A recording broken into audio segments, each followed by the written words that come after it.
They were 18, or 19, or 20 years old. Sailors in a tropical paradise.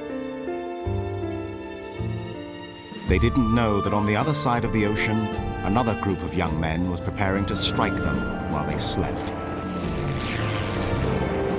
Their paths would cross for a few short hours on a Sunday morning in December. And in one terrifying instant, more than 1,000 of them would die.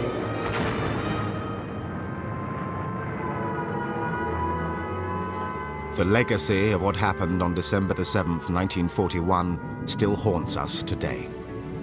In the first images from inside the USS Arizona, an underwater cemetery that's also an ecological time bomb. In the search for a top-secret Japanese submarine that was sunk about an hour before the attack began. The submarine's heading north, starting to dive. And in the quest to learn what really happened that day. And most of all, it still lives on in the memories of the men who were there when everything changed. Just a young kid when this happened. And I've lived through it. I lost a lot of my friends. I reached down to try to help him. I scared to get all came off. But I hope it never happens again. Nobody will ever know what it was like, except somebody that was actually there. They never had a chance. They didn't know what was coming. Nobody knew about it. They never woke up. This is the story of a day when the history of the world took an unexpected turn at a sleepy little port in Hawaii called Pearl Harbor.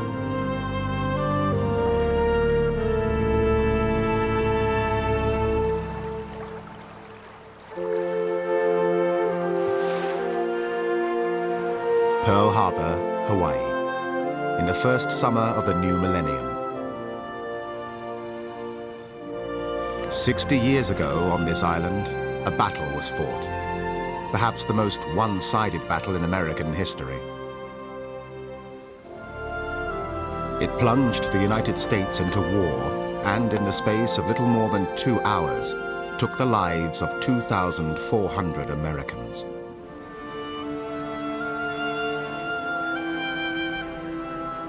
Ever since that day, Pearl Harbor has been a place of pilgrimage. Many of the men who lived through the attack have returned at least once to remember what happened and to pay their respects to friends who didn't make it. We remember December 7, 1941, when so many gave the last devotion of their efforts to his. Well, it was kind of hard, yes, I'll admit it, because I couldn't do anything that the other guys could. I was only 5'3" and weighed 125 pounds. My battle station was a number 2 loader on a 5-inch gun, and I couldn't even pick up the shells that had to be put in the gun. How can this ever happen? One of the strongest navies in the world, and we're sitting here with our pants down. We got caught, period.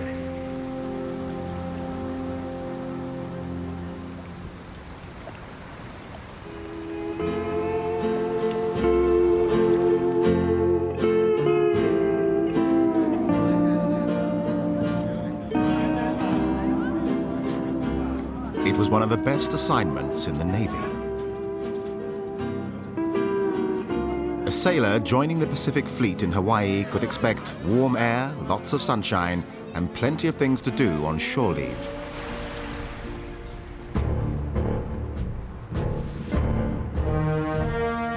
In the Atlantic theater of war, things were different. Europe had been at war for more than 2 years. Hitler's soldiers occupied Paris. London was being blitzed by Nazi bombs.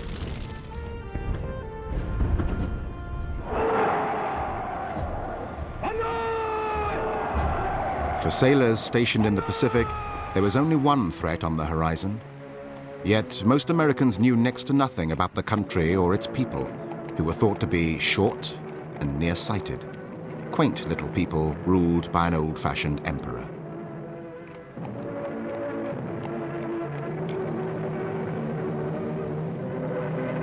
In reality, Japan was a modern military power that had signed a pact with Nazi Germany.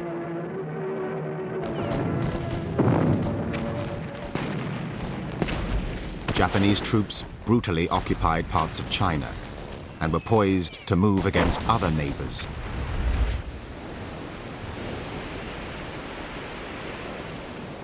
But the United States Pacific Fleet stood in the way.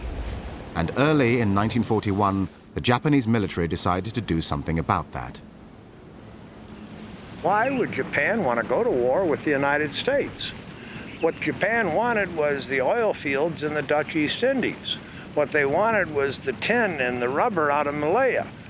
They wanted the Philippines because of its strategic location. Nobody thought that they would ever come out to Pearl Harbor. That's how you achieve surprise in war. You attack where nobody expects it. It was the brainchild of a 57-year-old Japanese admiral named Isoroku Yamamoto. Yamamoto decided to strike the US fleet at its home base, at anchor in the cramped, shallow harbor near Honolulu. For Yamamoto, he had studied in the United States. He had gone to Harvard. He knew what the Americans were like. And he said at one point, I don't care if we march troops down Pennsylvania Avenue, we're not going to conquer the United States.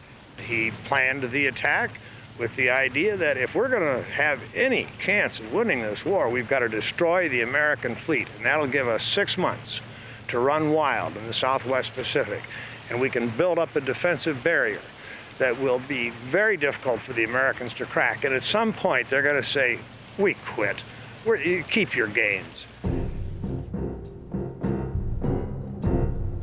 In the spring of 1941, planning for the attack began in earnest, although only a handful of Japanese officers knew about it.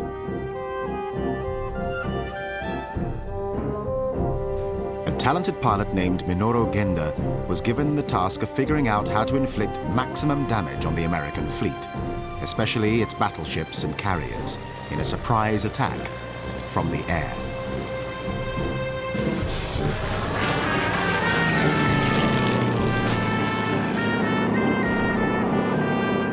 Genda decided that a combination of bombs and torpedoes modified to operate in shallow waters would have the best chance of success. Late that summer and into the autumn, Japanese pilots trained for their top-secret mission.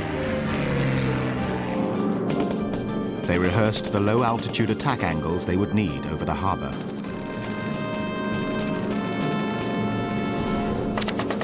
They practiced strafing runs over and over. By the autumn, Yamamoto's plan had evolved into a mammoth undertaking that would require 6 aircraft carriers, more than 350 airplanes, and, almost as an afterthought, 5 midget submarines. Those 5 midget submarines played a curious and little-known part in the attack, and an expedition is getting underway in Honolulu to learn more.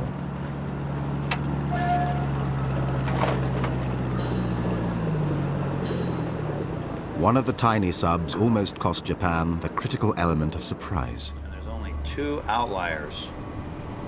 Target And 32, that's the one undersea target explorer 16 Robert Ballard is hoping to find. to the east. For the man who And all found of the a sudden, Titanic he's and the attacked. Bismarck, this search represents a Right in unique this neck of challenge. the woods.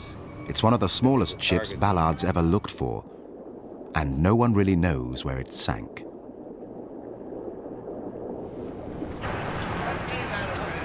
How are you? Nice to meet you. Nice to meet you. So welcome aboard. Joining him will be a man who was part of the Magellan will submarine be task leaving in a few force minutes. 6 decades ago, And we'll Kichiji Dewa. Right. And then we'll be going... The midget submarine they'll be looking for was sunk by an American destroyer well before the attack started, and could have alerted the American forces, but did not. here, so, gentlemen, I'd like to introduce some colleagues here. Good morning, sir. Will Lehner and Russ Reitz were there when it happened. Glad that we can be friends. Glad that we can be friends.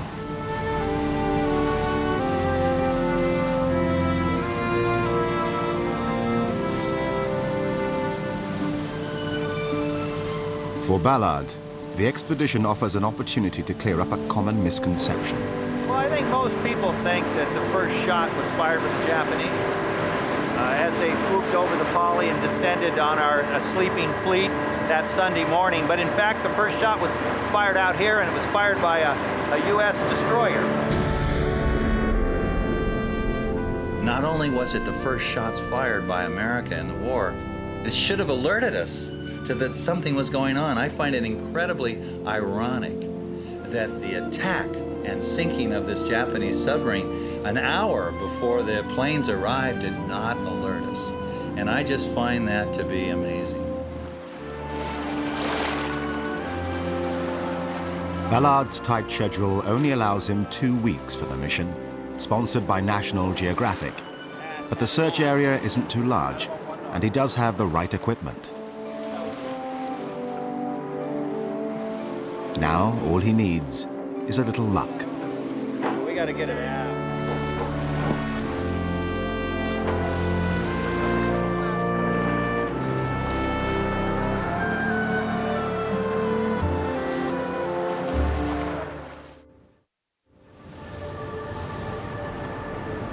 November 26, 1941. The Japanese armada slipped out of port and headed east through wintry seas. 6 carriers were grouped at the center of the formation, surrounded by a protective ring of cruisers, battleships, and destroyers, some 30 ships in all.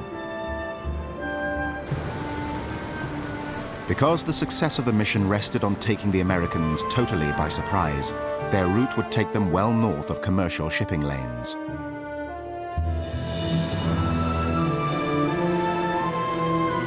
If another ship spotted them, the mission would be in jeopardy and possibly called off.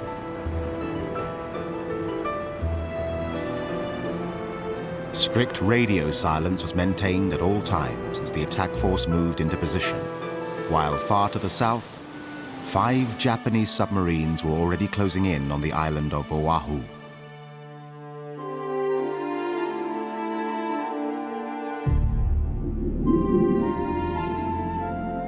Each mother sub, as it was called, carried 1 midget submarine lashed to its afterdeck. Together, they made up the most controversial element of the strike force. The Japanese wanted to put everything that they had into this attack, and they had midget submarines. And so let's use them, was Yamamoto's decision. Now, there were people in the Japanese high command that objected strongly to that. Don't bring submarines into Pearl Harbor. In the first place, they're not going to get in. In the second place, they're not going to do much damage if they do. And in the third place, and by far more important, that's going to tip off the Americans that an attack is coming, and it's going to put the Americans up in general quarters all across Pearl Harbor and all across Hawaii. So don't use them. But they did use them. Each midget sub would carry a 2-man crew into battle, 10 hand-picked, highly trained young men who were prepared to die for their country. On the night before the attack, they would penetrate Pearl Harbor, wait on the bottom for the planes to strike, then fire their 2 torpedoes at any large ship in their range.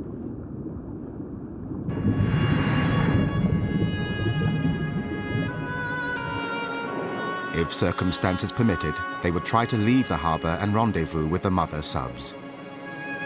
But no one really expected the submariners to return. They were young, they were enthusiastic, they were courageous, they were ready to go out and die for the emperor, and it was a suicide mission.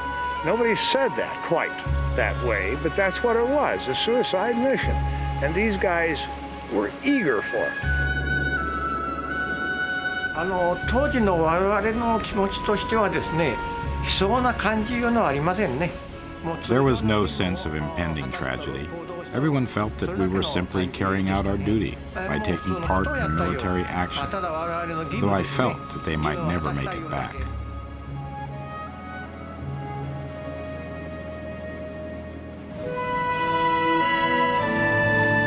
Day one of the search, about 2 miles outside the narrow channel that leads into Pearl Harbor. It was here, somewhere, that a destroyer called the USS Ward was patrolling in the early hours of December the 7th, 1941. I was thinking that we were a little more that way, but Russ says no, we were more this way. Yeah. But we were. Well, then you average those two, right? It's the history that tells you what you need to know. And so you have to steep yourself in history, and you have to read all sorts of sources, because a lot of history is conflicting. One book will say one thing, one book will say another thing, and so you have to find out, well, what do we all agree upon, and where is the uncertainty?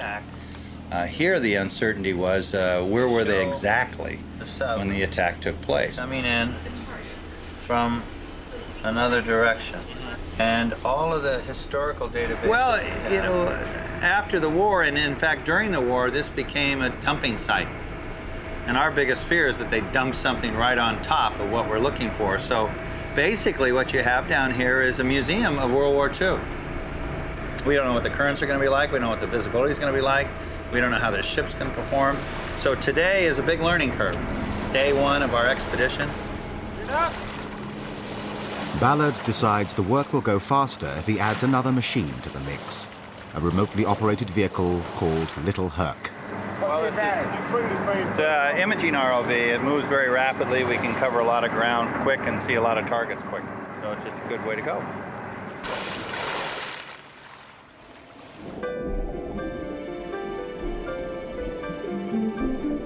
Little Herc is tethered behind a bulkier imaging system called Argus, and the two vehicles descend to 600 feet. In the control room, the team gets its first glimpse of the sea floor.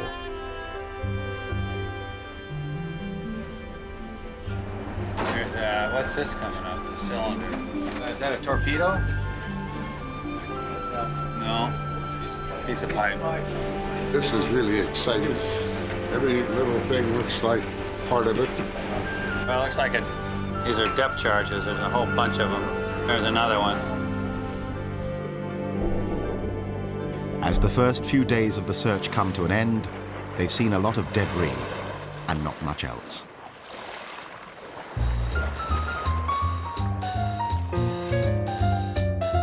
Saturday night, December the 6th, 1941. Sailors on shore leave filled the bars on Hotel Street in Honolulu. The usual Saturday night crowd gathered for dinner and dancing.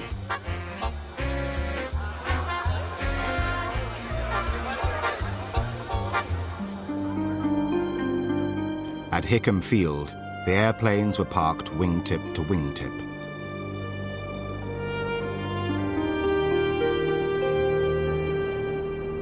And in the harbor, the warships of the Pacific Fleet prepared for the night. California, Oklahoma, Maryland, Tennessee, West Virginia, Arizona, Nevada.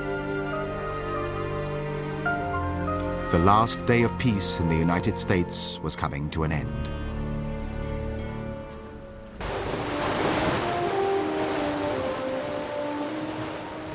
December the 7th, 1941, a few minutes after midnight.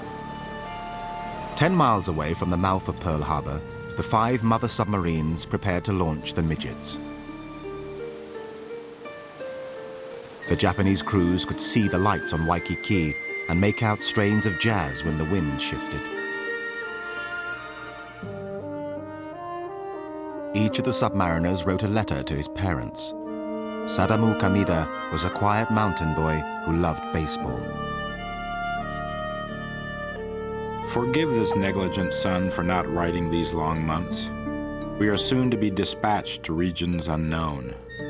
Should anything happen to me, do not grieve or mourn. Should I fail to write, do not be alarmed. For it means I am well, and discharging my duties faithfully. Goodbye.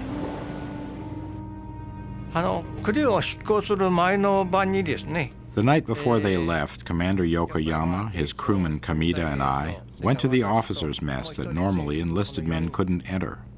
We ate a farewell dinner. Later, there was a small party in the officers' wardroom. Dewa watched his friends enter the midget sub and spoke to Yokoyama one last time over a phone link. まあ出ていく人に対 I しては said something like, take care to them. I didn't say anything special, just words of parting said on the phone, very normal. Even though the fact that they wouldn't return was a foregone conclusion, we didn't talk about it. The midget carried by Dewa's submarine was the first to leave, released into the water around 1 a.m. By 3 a.m., all the midgets were making their way toward the harbor, except the one skippered by Ensign Sakamaki. He was having trouble with his gyroscope. Without it, he'd have to take his bearings on the surface and risk being spotted by an American ship. You're sneaking into a harbor and you don't want to trip the alarm and let the Americans know that the war has begun. And so you must be extremely nervous. You've got to be just on pins and needles.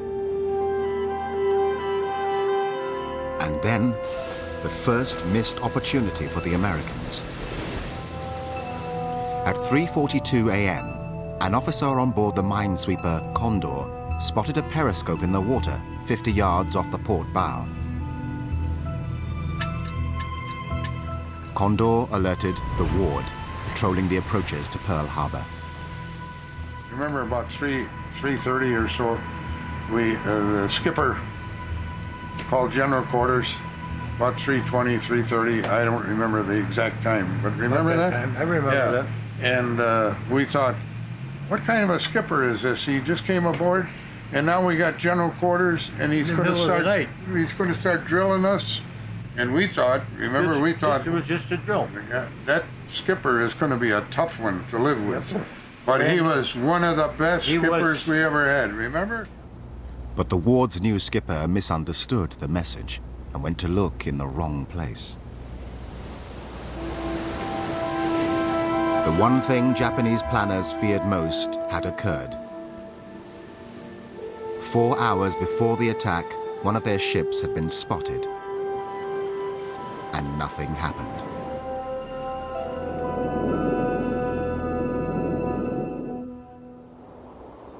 Sunday, December the 7th, around dawn.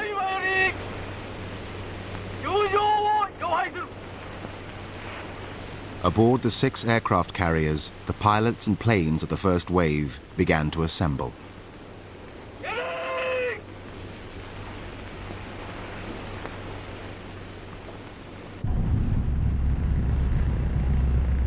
Yamamoto's plan called for 2 distinct waves of attack. The first to reach Honolulu about 8 a.m., the second to follow within the hour.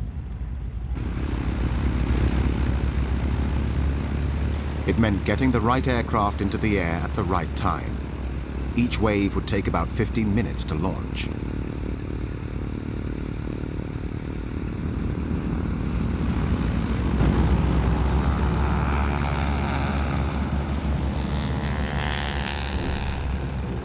The first to go were 43 Mitsubishi fighters armed with machine guns and cannon, the dreaded Zeros. Then 49 Nakajima bombers, Kates, each carrying a single 1,760-pound armor-piercing bomb. 51 Aichi dive bombers were next to leave, the Vals.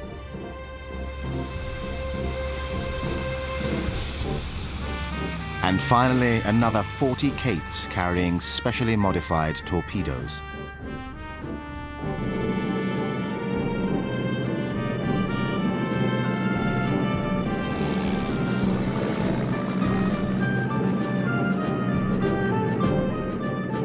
At about 6:20 a.m., the planes formed up and headed south.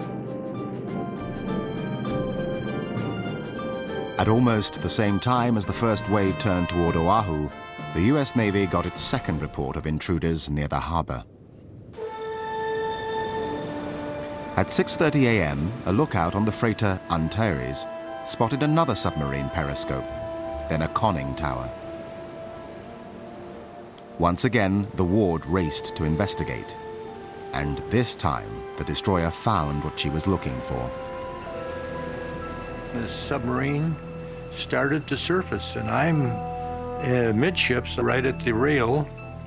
And when I see this thing start to surface, I thought, wow, what's this? Then the skipper took after this submarine. And of course, we didn't know it at the time, but later on, he told us that his first thought was ramming it.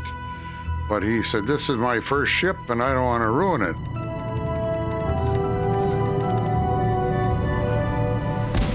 And all of a sudden, number 1 gun fired, and they missed because their elevation wasn't great enough. We were that close. And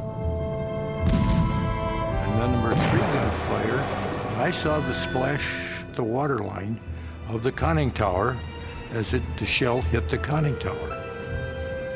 It must have rang like a bell. I mean, just must have been an incredible explosion that went off right next to their head. I mean, remember, the skipper is standing in the conning tower and the shell hit the conning tower.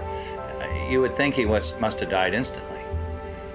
Or did he? Because they then began to dive, so clearly they weren't dead. And they then began to dive, and no sooner did they dive and the depth charges are going off.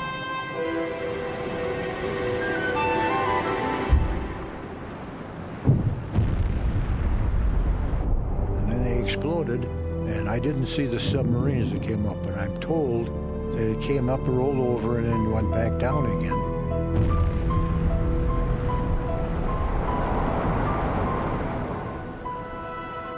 After the depth charges that we dropped, I can't see any way it could have gotten away from us. At 6:51 a.m., Skipper William Outerbridge of the Ward radioed headquarters that he had seen and fired upon an unidentified submarine. He repeated the message 2 minutes later. At headquarters, the Ward's terse report slowly worked its way up the chain of command. For the second time that morning, the Japanese had tripped the alarm. And for the second time, nothing happened.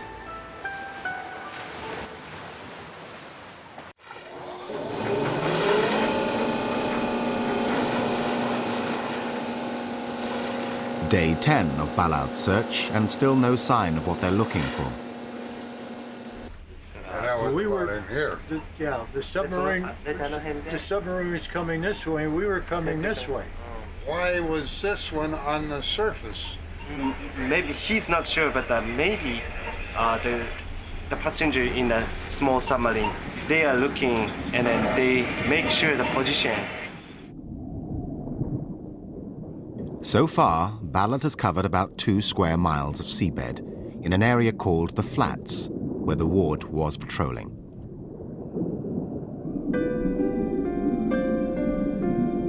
So far, they've seen a lot of debris, but the missing sub has eluded them.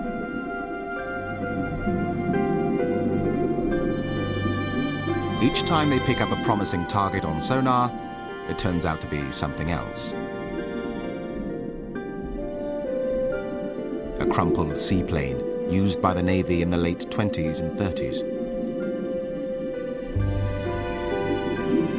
A Grumman Hellcat fighter. Then, part of a similar type of midget sub, captured later in the war and then dumped. And finally, something that seems to have treads. You think so? Yeah, it's a tank. It's a tracked vehicle. Well, let's work it over. Yeah, look. Another day's search is coming to an end without results. Exhausted all our targets. Yep. There's nothing left to look at. All right, well, The only thing left is the base of the wall, and that the sub does. So let's call it a wrap and pull it up, okay? Out of the pool. That's good.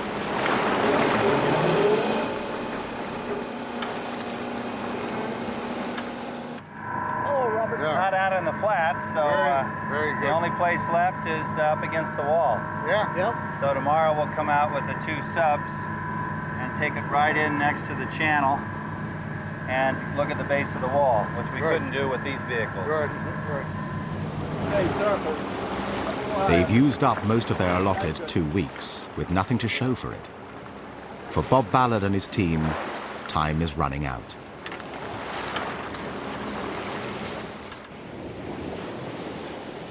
December the 7th, 1941, 7 a.m. A mobile radar station on the northwest coast of Oahu picked up the signal of a massive number of aircraft approaching the island from the north. They were less than 140 miles away, moving at 180 miles an hour. A telephone call went immediately to the information center in Honolulu, 40 miles to the southeast. The call was routed to a private named MacDonald, who passed it on to a Lieutenant Tyler, who had just been assigned to the job.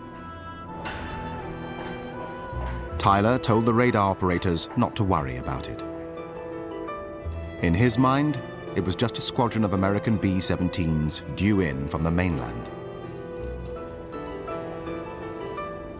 For the 3rd time that day, the Japanese had tripped the alarm, and for the 3rd time, no one seemed to notice.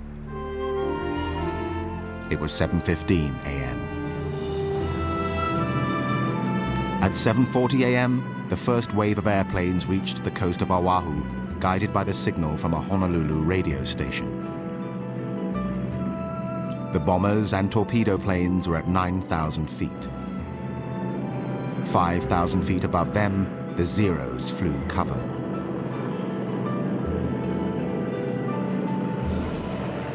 The first wave began to break up into their attack formations. One to fly inland towards Wheeler Airfield. The other to move down the western coast to Pearl Harbor.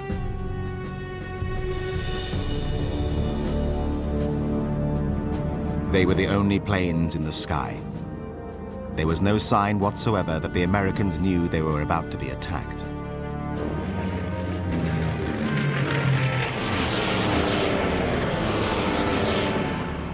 At 7:50 a.m., the first wave reached Pearl Harbor. Among their first targets, Hickam Airfield and the Naval Air Base on Ford Island.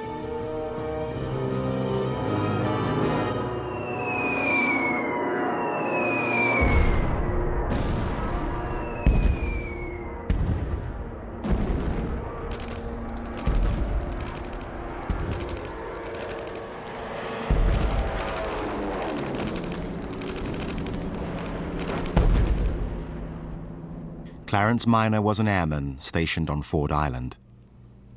After all that noise on the tin roof up there and stuff were popping around, I looked up and I saw this airplane come diving down and that big meatball, and I said, oh shit.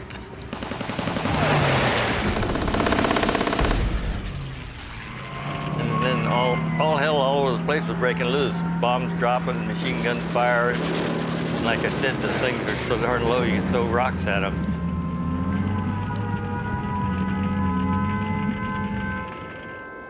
Ralph Lindenmeyer was also on Ford Island.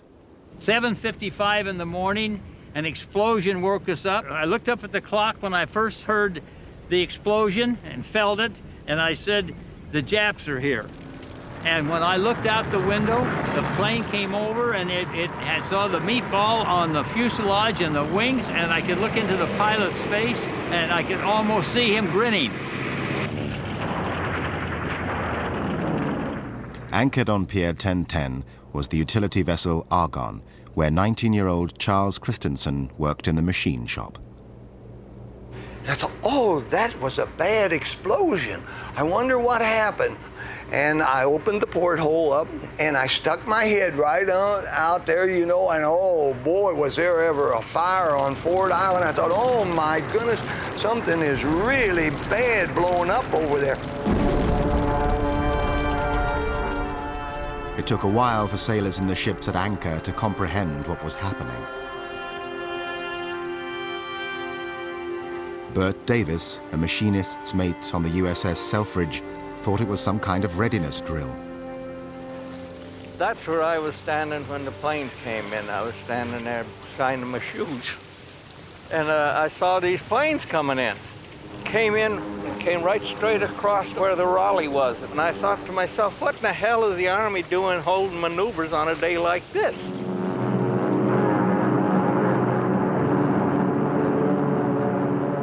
While the dive bombers hammered the airfields, the torpedo planes descended to an altitude of a few dozen feet and took dead aim at Battleship Row.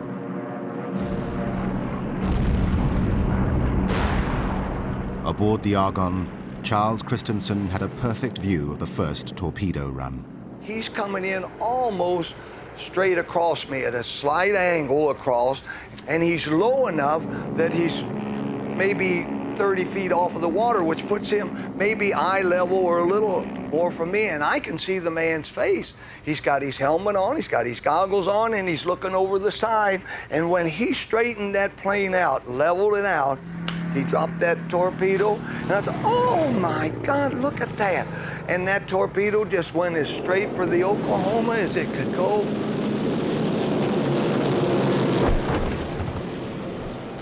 This photo, taken from a Japanese plane, shows Battleship Row just after the attack began. The ripples emanating outward are the result of multiple torpedo strikes.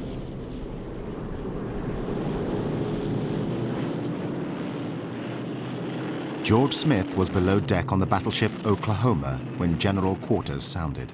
Then all of a sudden the guy come over to the loudspeaker, this is no shit, move it. And then we got a torpedo. I was really so scared I didn't know what the hell was going on. The Oklahoma started to capsize almost immediately. When they said abandoned ship, the only way we could get out was through the Kingsman window. We went out there and the ship was rolling on top of us. Maybe we jumped about 5 feet into the water, which wasn't far. But when you turn around and see this thing coming on top of you, you swim for all you can swim and as fast as you can swim. Because we know we had to get around the big gun turrets. They were coming over next on us. It went over so fast, I just was sure, I didn't know, but I was sure they were trapped inside of that because it just rolled right on over, and there it was, keel up. George Smith had just been released from the Oklahoma's brig for going ashore without leave, and it saved his life. And when the ship got the torpedo, the brig was in the carpenter shop on board ship. And when the torpedo hit, it broke the carpenter's workbench loose, pinned the guard against the wall, the bulkhead, and he couldn't release the other men that were in the brig, and they all drowned. On the far side of Ford Island, the old battleship Utah also got hit a few minutes before 8. Clark Simmons worked on the Utah as a mess attendant. And as I looked out the port, I saw a plane making a run on the Utah. And as she dropped the torpedo, the wing dipped, and then he straightened up, and the torpedo hit it, and another one right behind it did the same thing.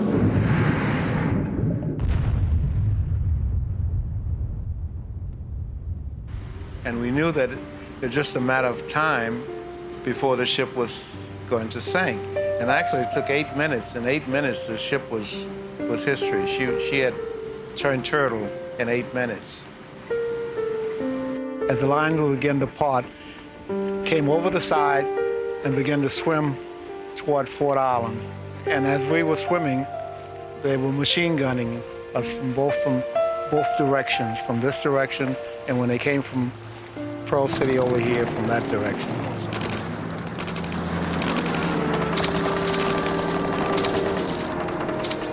I I saw fellas yelling and screaming.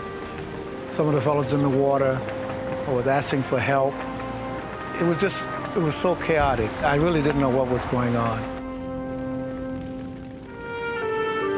But the biggest blow was yet to come. Lying inboard of the repair ship Vestal was the battleship Arizona. High overhead, a Kate released an armor-piercing bomb that drifted down towards the Arizona's No. 2 gun turret.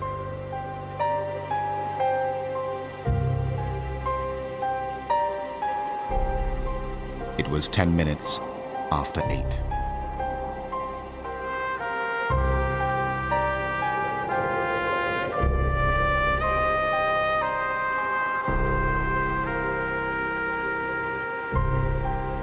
A film camera captured the moment of impact.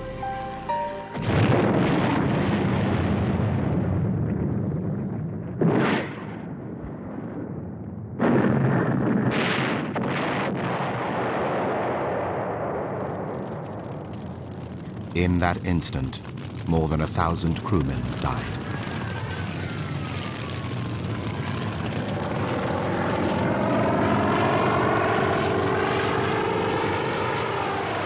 Stu Headley was on the West Virginia, a few hundred feet away. One gigantic explosion. Now, when we fired the 16-inch, you're inside, it sounds like thunder up in the distance. But this didn't sound like no thunder. This was one gigantic explosion. The stern of our ship lifted out of the water, but at the same time we were getting hit with torpedoes, we were starting to list. But we saw about 32 men flying through the air from the Arizona. Oil from the fully fueled Arizona began to spread and catch fire. The heat was so intense, even sailors on nearby ships were threatened. So Crossan and I stripped right down to our undershorts and jumped in and swam underwater. Now, we're not underwater swimmers, but we swam underwater that day because that was the hottest breath of air we ever breathed, because that was the oil from the Arizona that was ablaze. The bomb had penetrated Arizona's forward magazine and ignited more than 1 million pounds of gunpowder. Those who were still alive found themselves in an inferno. They were in this oil that was on fire. They were trying to swim out of it. They'd come up and trying to get their breath. Their eyes, the white of their eyes was just as red as they can be. I can just see it today. The skin on their face was just falling off. And on top of that, all of this oil, and they were just drenched in oil.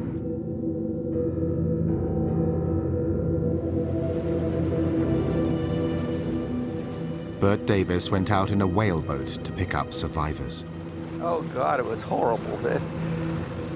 Just one fella started to reach up to try to get a hold of the gunnel on the boat from the outside, and I reached down to try to help him, and I took him by the arm, and as I tried to lift like that, the skin all came off. He was dead by the time we got him in.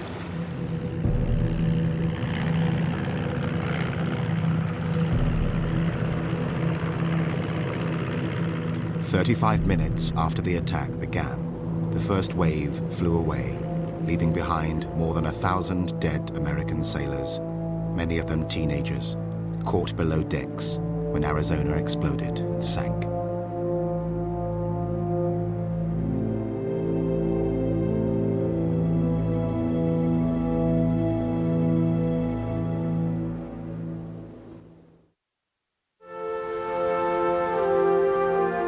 Six decades after the attack on Pearl Harbor, the Arizona still lies where she sank with her cargo of sailors. Most of their bodies have never been recovered.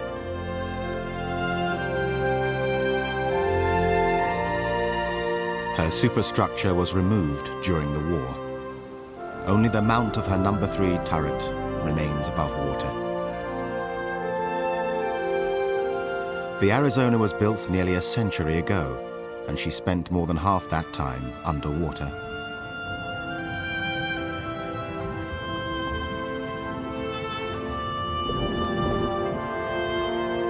The National Park Service, which is responsible for maintaining the memorial, periodically checks on her condition.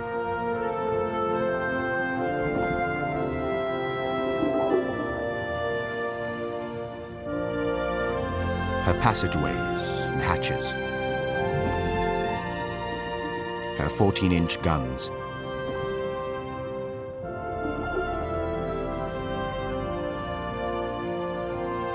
the interior of the ship is too dangerous for divers, so it's never been investigated by the Park Service, until now.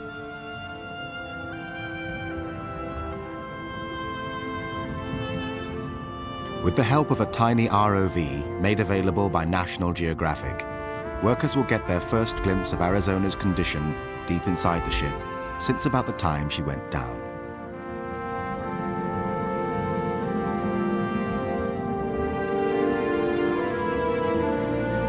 The initial survey reveals that the corrosion is worse than expected. And that may portend an ecological disaster because of something happening deep inside the ship.